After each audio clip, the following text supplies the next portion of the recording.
വിശുദ്ധ പൗലോസ്ലീഹ എഫേസോസുകാർക്ക് എഴുതിയ ലേഖനം, അധ്യായം 2. രക്ഷ ദൈവികദാനം. അപരാധങ്ങളും പാപങ്ങളും മൂലം ഒരിക്കൽ നിങ്ങൾ മൃതരായിരുന്നു.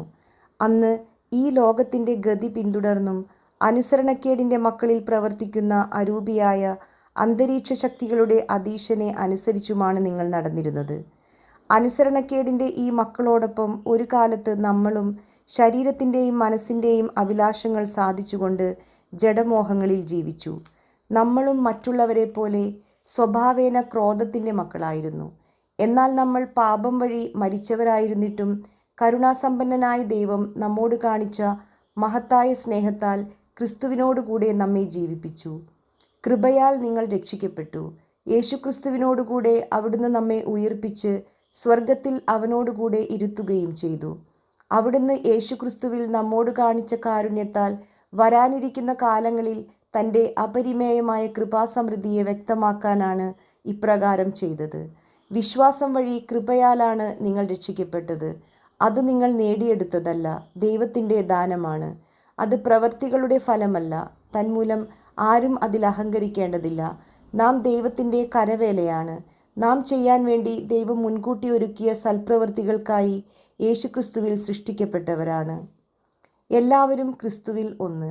നിങ്ങൾ ശരീരം കൊണ്ട് വിജാതീയരായിരുന്നപ്പോൾ ശരീരത്തിൽ കൈകൊണ്ട് പരിച്ഛേദനം ചെയ്യപ്പെട്ടവർ നിങ്ങളെ അപരിച്ഛേദിതർ എന്ന് വിളിച്ചിരുന്നത് ഓർക്കുക. അന്ന് നിങ്ങൾ ക്രിസ്തുവിനെ അറിയാത്തവരും ഇസ്രായേൽ സമൂഹത്തിൽ നിന്ന് അകറ്റപ്പെട്ടവരും ഉടമ്പടിയുടെ വാഗ്ദാനത്തിന് അപരിചിതരും പ്രത്യാശയില്ലാത്തവരും ലോകത്തിൽ ദൈവവിശ്വാസമില്ലാത്തവരുമായിരുന്നു എന്ന കാര്യം അനുസ്മരിക്കുക. എന്നാൽ ഒരിക്കൽ വിദൂരസ്ഥരായിരുന്ന നിങ്ങൾ ഇപ്പോൾ യേശുക്രിസ്തുവിൽ അവൻ്റെ രക്തം വഴി സമീപസ്ഥരായിരിക്കുന്നു. കാരണം അവൻ നമ്മുടെ സമാധാനമാണ്. ഇരുകൂട്ടരെയും അവൻ ഒന്നിപ്പിക്കുകയും ശത്രുതയുടെ മതിലുകൾ തകർക്കുകയും ചെയ്തു. കൽപ്പനകളുടെയും ചട്ടങ്ങളുടെയും ആധിപത്യം അവൻ തൻ്റെ ശരീരത്തിലൂടെ ഇല്ലാതാക്കി. ഇരുകൂട്ടരുടെയും സ്ഥാനത്ത് ഒരു പുതിയ മനുഷ്യനെ സൃഷ്ടിച്ചുകൊണ്ട് സമാധാനം സ്ഥാപിക്കാനും കുരിശുവഴി ഒരേ ശരീരത്തിൽ ഇരുകൂട്ടരെയും ദൈവത്തോട് അനുരഞ്ജിപ്പിക്കാനും അങ്ങനെ തന്നിലൂടെ ശത്രുത അവസാനിപ്പിക്കാനുമാണ് അവൻ ഇങ്ങനെ ചെയ്തത്. വിദൂരസ്ഥരായിരുന്ന നിങ്ങളോടും സമീപസ്ഥരായിരുന്ന ഞങ്ങളോടും അവൻ സമാധാനം പ്രസംഗിച്ചു. അതിനാൽ അവനിലൂടെ ഒരേ ആത്മാവിൽ ഇരുകൂട്ടർക്കും പിതാവിൻ്റെ സന്നിധിയിൽ പ്രവേശിക്കാൻ സാധിക്കുന്നു. ഇനിമേൽ നിങ്ങൾ അന്യരോ പരദേശികളോ അല്ല, വിശുദ്ധരുടെ സഹപൗരരും ദൈവഭവനത്തിലെ അംഗങ്ങളുമാണ്. അപ്പസ്തോലന്മാരും പ്രവാചകന്മാരുമാകുന്ന അടിത്തറമേൽ പണിതുയർത്തപ്പെട്ടവരാണ് നിങ്ങൾ.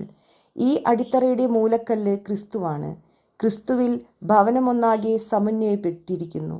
കർത്താവിൽ പരിശുദ്ധമായ ആലയമായി അത് വളർന്നുകൊണ്ടിരിക്കുകയും ചെയ്യുന്നു. പരിശുദ്ധാത്മാവിൽ ദൈവത്തിൻ്റെ വാസസ്ഥലമായി നിങ്ങളും അവനിൽ പണിയപ്പെട്ടുകൊണ്ടിരിക്കുന്നു.